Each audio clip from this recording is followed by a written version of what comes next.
on location again for the Lehigh Valley with Love podcast. This time, we're at the Lehigh Valley International Airport. It's a beautiful day. I wish you could be here. We're going to have the video for you guys to watch as well. We're here with Executive Director of LVIA, Tom Stoudt. Tom, well, I got to stop my intro music there. I'm going to get better at this as we go, but being on site in some of those locations for podcasts has been amazing, especially since I think the last time I talked to you, I was in my attic.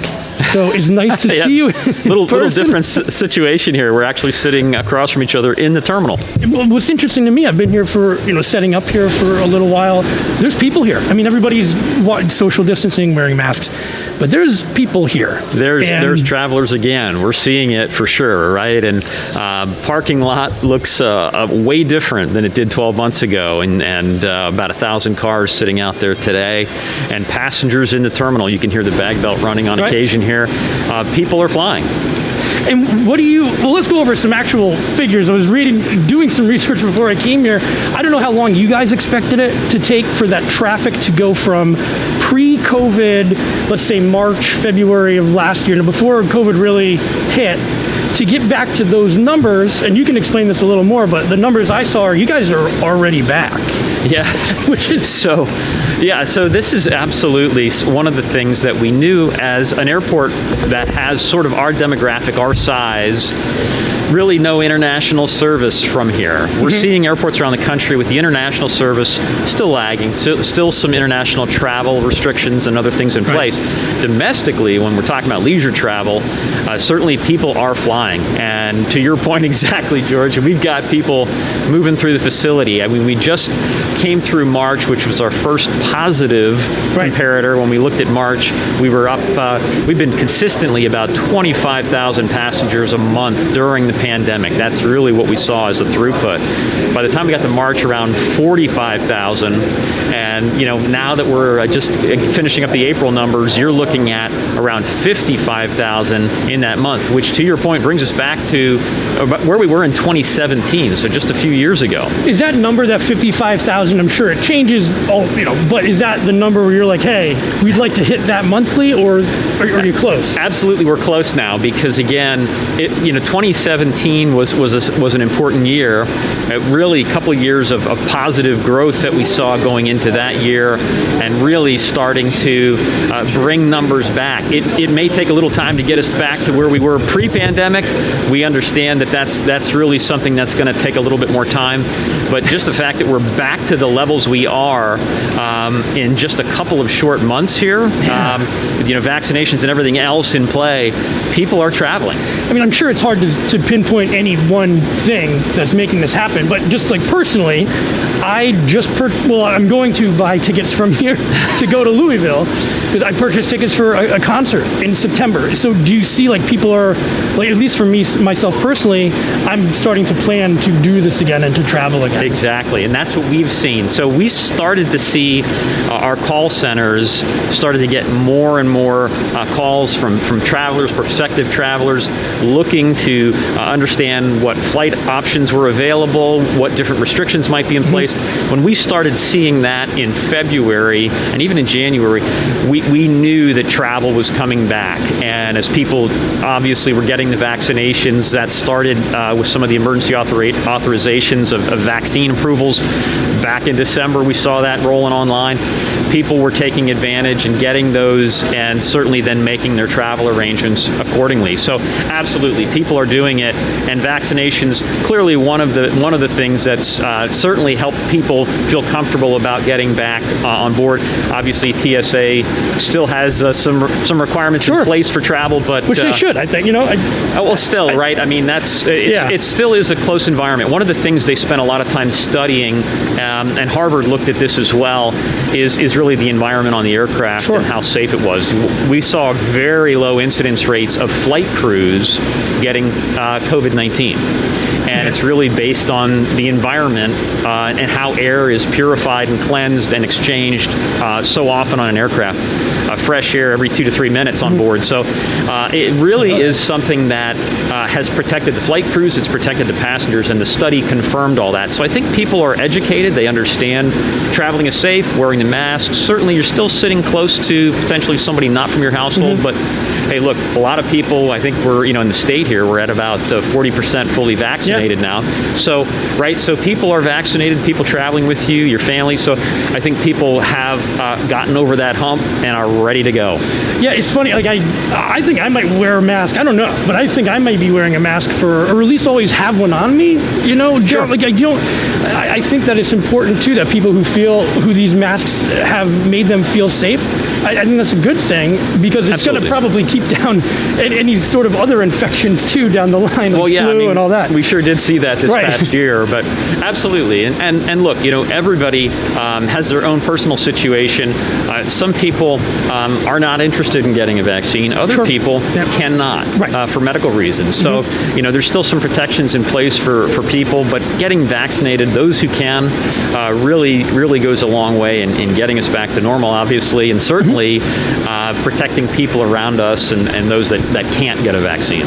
I don't know if you have this information, but have you been seeing where people are going? Are they traveling to Florida more often? Are they trying to get out of here to get some nice weather? It's been a long winter. Yeah, it's been a long winter. People are generally heading south, and that's what we're seeing. We just had Washington Dulles service added back in December after an 8-year absence. So, So part of, I think, the decision for United to bring that back was getting that southerly flow. People were really looking not to head to Florida through Chicago, so they wanted to connect right down through the southern, connections point, and that was really for their network. That was Dulles. So again, something that was kind of unexpected for us in the middle of the pandemic to get more air service, but we were excited to see that, and it goes back to your point about people heading south to the warm weather after the winter. That's funny.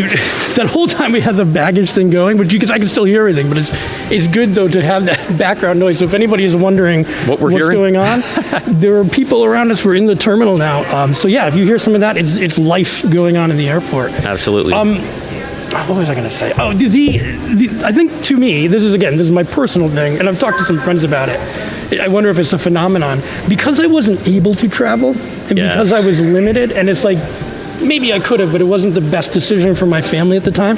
Now that I probably can again, I mean, where can I go? I want to just go somewhere. I wonder if there's going to be more of those types of trips that are just I don't have a destination in mind as much as I just want to go somewhere. Absolutely, and I think part of that is what you're seeing is people are looking to take that trip, looking to take a vacation, and it may not necessarily be about the destination. But I think to your point, people are looking to enjoy some warmer weather. But certainly it's just about getting out of town, maybe spending a little bit of time outside, your neighborhood and your town, and getting to see some things. I think it's just a change of scenery. We've been looking at each other through screens. We've been staring at the same four walls in many cases, your attic and other places, right? So it's just about getting us out and really just getting an opportunity to experience things again firsthand and in person, something that we're all craving. Being here today is exciting. I saw a man I met, Mitch Leonard from ARC of the Lehigh Valley. We've done a couple podcasts with him, and I saw him for the first time in person in my life. And we've done 5 or 6 different things together over the last year. So I'm really excited too to see what happens from everything we have all learned.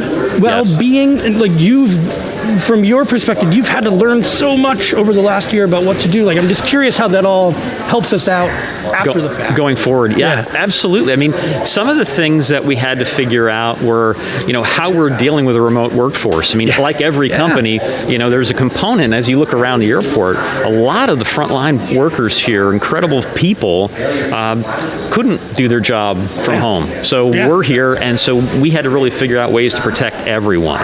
Our customers, our stakeholders, our employees, and certainly the other piece to that, though, is, going forward, we want to make sure that we're providing continued safety measures for people, and we're looking at some terminal project, some construction coming online here soon, and we want to make sure we've incorporated elements into that project that will protect employees and travelers going forward with the new reality of contagious diseases that we have to be thinking about when we're constructing facilities. Like this cat's not going back in the bag, in terms of Right. maybe we're able to, people are going to get vaccinated and whatnot, but we understand what happens when something like this can get out of hand. So that's right. And look, at the end of the day, we want people, we say, we launched our Fly Safe with ABE program during the pandemic. What is that? And really, it was everything you see in front of you. Before there were mask requirements really in place, we were putting those in place, plexiglass, a lot of the electrostatic fogging machines, social distancing decals, really getting in front of that to keep people safe.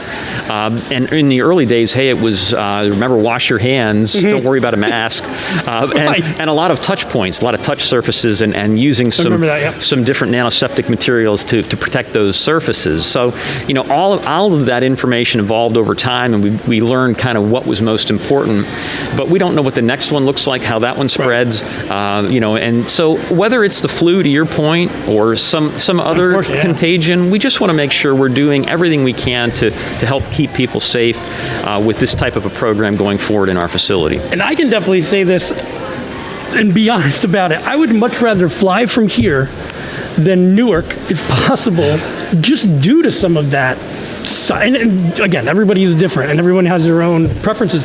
Absolutely. But I'm rolling up here. It took me 10 minutes to get here. It's never going to be as crowded as Newark just because of the population. So it gives me that kind of sense of absolutely. I mean, too. you're certainly exposed to a smaller group.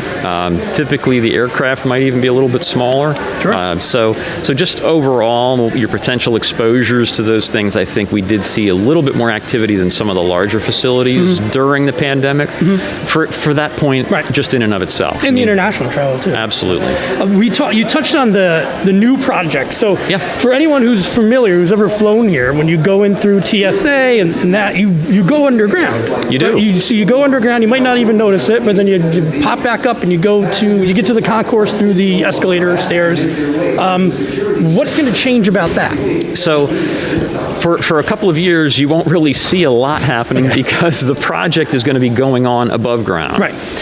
But ultimately, what happens when the project is complete is the TSA screening checkpoint moves, and it's no longer downstairs in that tunnel. Now we're separating the inbound and outbound passengers. So the TSA screening checkpoint stays on this ticketing level.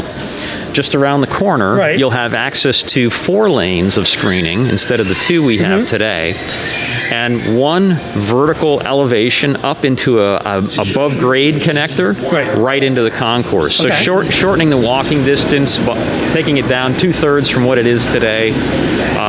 Much fewer changes. You don't have to ride as many escalators and elevators to get from the curb to the gate, and that's something that's important to us as well. Because you couldn't really expand in the downstairs because you're underground. It's underground, a little bit more difficult.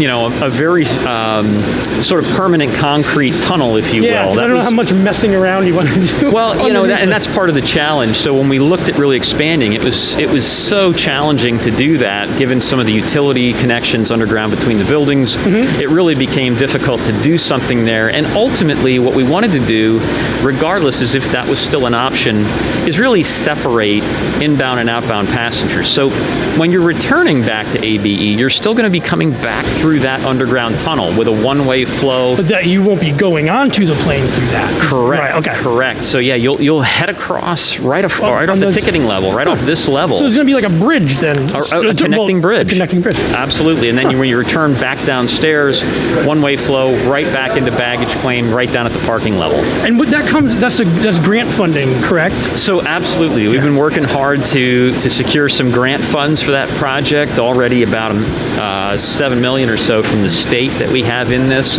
and just recently about $1.8 million that the PennDOT Bureau of Aviation awarded for the project. So again, we have a lot of great support from our elected officials and legislators, regulatory agencies. Everybody understands the importance of the project and really moving the airport forward to meet the demand that was there in 2017. That's when we really needed to expand that checkpoint. So, we really saw a little bit of a delay here with the coronavirus pandemic, but it also enabled us to incorporate some health and safety measures, some additional air purification, air circulation in that space that'll help protect employees and travelers. And doesn't it seem like it's kind of one of those things where eventually it made sense, like it becomes a more modern return type airport. Absolutely, and making the flow a lot more intuitive for our passengers.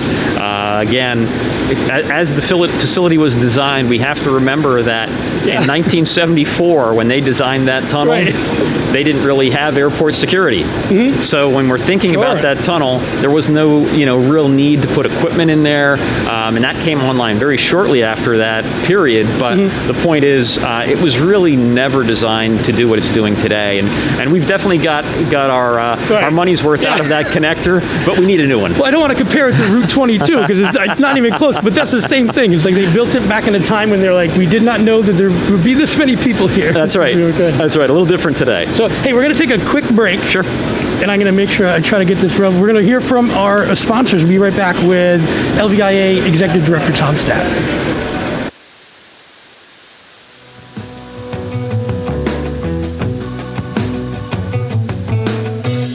The Burke Insurance Agency is family-owned and operated since 1986. What else happened in 1986? Halley's Comet flew by, and that was pretty cool.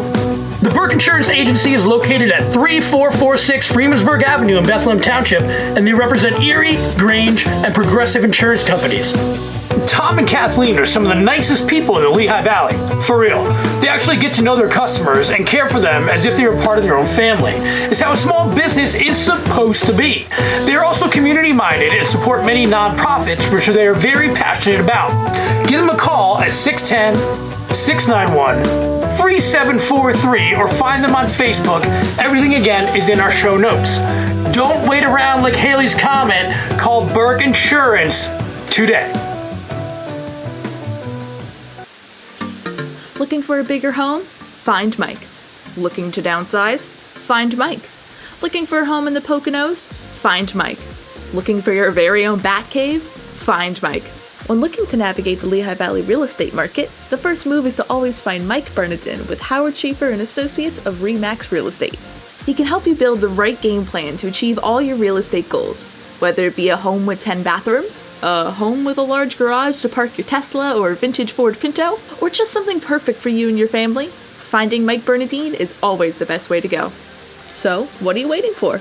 To make all your Lehigh Valley real estate dreams come true, all you have to do is find Mike Bernardin with Howard Schaefer and Associates of RE/MAX Real Estate.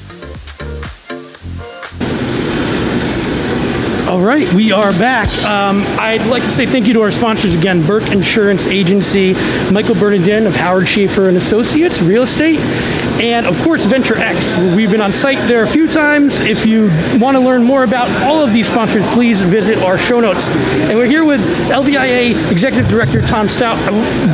We were talking a lot about COVID and what's going on in the last year. One of the fun things you guys were able to do was have some entertainment here. I know Kendall Conrad, who's a good friend of the show, and she's been doing great. She was, one of the artists who performed. Is that something where you might continue to see more of that, or beyond the entertainment? I know that you guys hold events here as well. So I'm kind of speaking more to, the airport being a place where the community might come to an event and go home rather than get on a plane. That's right. Yeah, and so we're so excited to get back to getting people here, getting events here. And you mentioned Kendall. I mean, she helped us out. We did some virtual airport concerts this summer, and so there was a number of fun things we were trying to figure out our way through virtually, but getting performers back, music in the airport, really important program and something that we really enjoyed. Even when we look at the holiday times when we had our high school and middle school choruses and bands performing in the facilities, carolers and folks singing through the terminal complex, just a lot of fun, and it was really missed this year by us. But so all of those things coming back. We're looking, as always, partnering with the ARC. We do our Wings for All event, really benefiting families who have... And I know Cancer Support Community, Greater Lehigh Valley, we're good friends with them. Yep. Yeah, so they're here. We know we've got a massive part of an airplane, actually, in our TSA tunnel. We've seen that. So our military resource room was something we unveiled during the pandemic. And really just for any veterans, any members of the armed services, past or present, that had really just a need to stop, take a break, get a free bite to eat, a drink of water, relax. So that's all available beyond the TSA screening checkpoint now, and certainly with Memorial Day coming up, special tribute there, and we're excited to have that back online. We also just completed, a couple of other programs that, certainly one of the things that we've been working on is, bringing back our volunteer programs, like our canine program, our support animal program back. People miss just seeing the dogs here in the terminal, and all of those types of things we're working on bringing back, and so this is really exciting for us because it's something we've all missed. That's why I like this airport so much, is because it's not. I just don't think of it as just an airport. I know you. I've met you through the years, but I know other people have worked here, and just the fact that it's more of it's a community hub. It's that type of spot. Absolutely. I like flying out of here. I like coming in here. I like flying into Allentown. And looking at that. It's nice to know that it exists, if that's a weird thing to say, but just that it's so close and convenient. Well, and certainly being part of the community is important to us. I mean, a lot of the businesses and places that are advertising in our terminal are the local community. I mean, that's really what we see. Is a lot of participation there locally, and we're always excited to partner with hospitals and a number of other great Lehigh Valley businesses that are all represented here and part of what we do here. I mean, we've held a number of events here. We use the second floor here as an event venue from time to time, and we've done that in the past. We're excited to get back to doing that. And so this is all part of what it feels like to come back out and breathe with other people in the same space again. How exciting is that? It's fun to know, to be able to look forward to something again. There was a lot of great time there when it's like, I don't even know what's going on. We could talk about Music Fest another day, but thankfully they're coming back in some form. But stuff like that where it's you're like, I don't even know if it's happening. I'm just kind of languishing here. It's When do we get back? And so, some of the announcements with CDC, more recently, like this past week, hey, if you're vaccinated, go and do, is kind of the message. So this is exciting for people. I think, this is kind of our cue as well, that, when we look at the traffic, we know what's happening, and bringing these events back, we know we really stopped them in many cases to keep people safe. But we know that we can do these things safely now. We want to bring these back and get back to what we love to do, and be able to provide great amenities to our customers and really just be a great partner in the community. And I wanted to talk quickly about just my own, I guess during this time that I've become more interested in air travel for whatever reason. I downloaded an app called Flight Radar 24, and I paid the $10 a year for it. So when we're sitting at home and we hear an airplane come over top, right? I can open that app, and you can click on it and see where it's going, where it came from. And again, it's not like I'm going to get into flying. I'm very happy to be a passenger on a plane. All right, we can work on that. Yeah, no, I'm good. No, I'd love to go, but it's fascinating to me. Like one night we were, my daughter and I were sitting outside, and we brought up one of those planes, and we're like, that's coming from Czechoslovakia, and it was on its way to wherever, flying. Yeah. It was just, I don't know. I mean, I'm waxing poetic, but it was just interesting to know, like, all these things, we're so connected still, all these things are around us, even though we're feeling very isolated at the moment. That's right. I mean, and so the connectivity, even though the passenger traffic was down, a lot of the flights, a lot of the flying was still happening. And again, international did see some challenges, of course, but that was still happening too. And so, that's always part of the air transportation network, right? Is that moving people and goods around this facility, making sure that, that all of that has to happen. A lot of online ordering took place during the pandemic, and we needed to make sure we could keep, the Lehigh Valley supplied, keep our hospitals supplied with their needs. So that was really an important charge for us as well when passengers weren't traveling as much, is making sure that the freight was. All right. So, I hate to end things because always comes to an end at some point.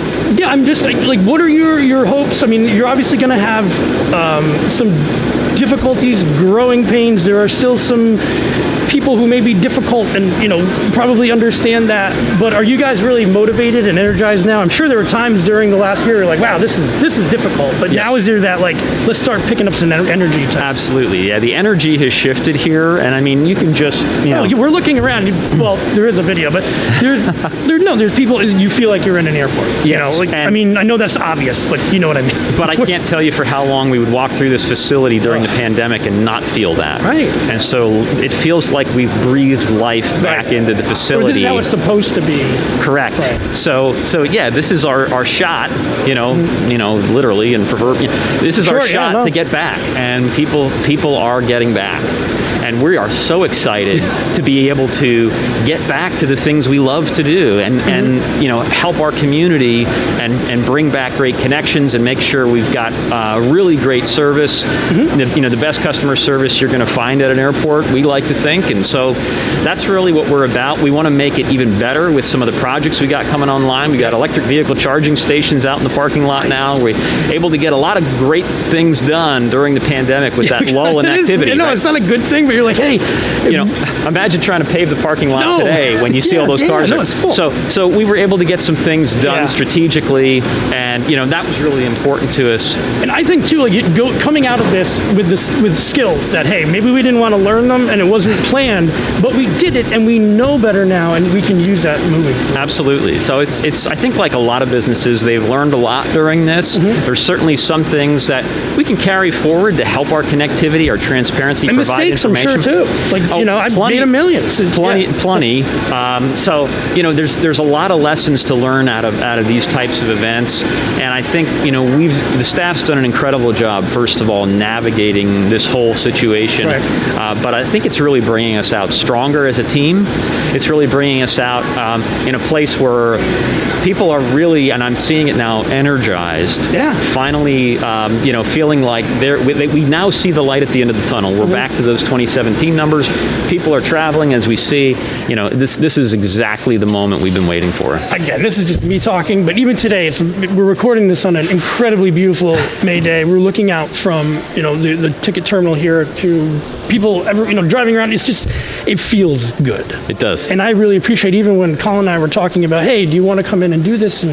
And we are starting to ramp up some of these in-person things. It just feels good. It does. It's like a dopamine hit to be able to be out and around people and just it's been a long time. Finally interacting with someone face to face. We've done a number of things. We've had a little bit of media here, very sporadically, with different events, with the extended boom mics. Yeah. But to sit down and actually have a conversation with someone face to face like this. And I'd like to do more. I mean, we talk about that. I'll answer my own question. Like, we're open to doing more things like this. And I think as we go, where outdoor spaces and people want to share some of what they've done in the last year. I think, George, look, it's a great satellite location for you here. Please let me know. There's room over here. I see it. We've got space available. So, but listen, I want to thank you. I want to thank Colin, and everybody at LVIA for continuing through this. You guys have done a great job, and I'm looking forward to flying out of here very shortly. Like, I'm serious. There's a band I want to see in Detroit. I'm just waiting for them to start having some gigs, and it's great to be able to have that option again. And we're so glad, appreciative of your support for sure. Thank you. And everything you're doing for the Valley, and thank you for being here today and really giving us an opportunity to talk a little bit about the airport and get back to where we want to be. All right. Again, LVIA Executive Director Tom Stoudt. Be sure check our podcast notes for all their links. Clearly, if you're going to find them, Google them. It's no problem. Tom, thank you again, and hope to see you soon. Thanks, George. Take care.